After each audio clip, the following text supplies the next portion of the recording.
I think David Seymour is losing a generational battle here. I think he's relying on the population that hasn't had an expansive understanding of New Zealand history and are operating on the belief that the New Zealand, the English version of the treaty is a true and fair translation.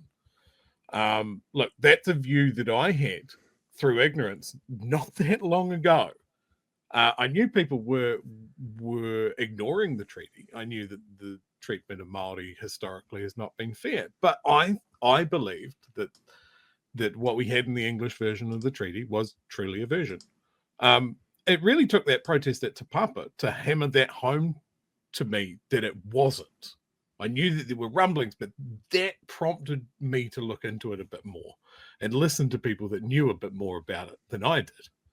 And I think that sort of stuff, those big leap forwards, the hikoi, I think, is another key moment for a lot of people of like, wow, there's heaps of people that are angry about this. I will learn more about it. This is stuff that David Seymour does not like. He does not like that the kids have a better understanding of it than many do. He doesn't like that they're approaching voting age. He needs to get this sorted now, and we need to stop it here, because we can't get the toothpaste back in the tube if he gets to his goal of a citizens-initiated referendum. That cannot happen. Yeah. Anything else you want to leave us with, Kassie? Yeah. Yeah, I agree with you, Chewie, and I do think that how would I put it? I often think of colonial powers being very brittle. It relies on money, existing power, existing resource, and a police force to enforce itself, right? But for those of us who have never had the privilege to be able to use those tools, we've had to find other ways to be able to survive. It's not a coincidence that we've gone from a tiny percentage of the population to now 20%. It's not a coincidence that we've come back from the brink of cultural extinction to reclaim our language and to be revitalizing everything we go. That's come from really deep, intentional, strategic organizing over decades and decades that is intergenerational and has a vision about where we can go and who we can be. And so for me, when I think about it, I think about in the 80s, the key intervention was education. When I think about the activists who trained me, many of them were told by Māori at the time, we need to educate. So over the past 30 years, underneath the surface, often when no one is really seeing it, you've had all these people learning, but it's not visible, but it's strong and it's deep.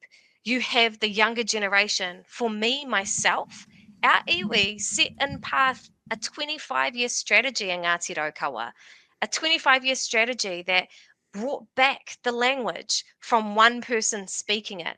At one person at a time, they grew and grew and grew. So I do think what has happened here is that our strength has been underestimated, and beneath the surface, outside of that brittle power that just says we're going to do this and use some easy tricks to be able to manipulate people where they need to go, we actually know where we want to be. And I was one of the organizers of the Wellington leg of the hikoi.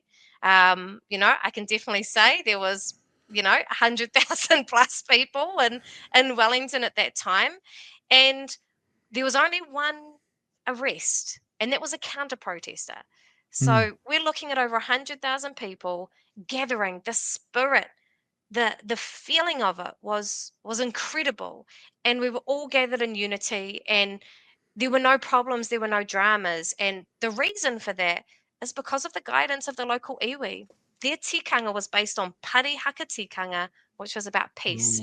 And they laid down that whāriki, that mat, so we could all gather in peace. And so what I know to be true is that we walked into the future that day. We walked into what is possible.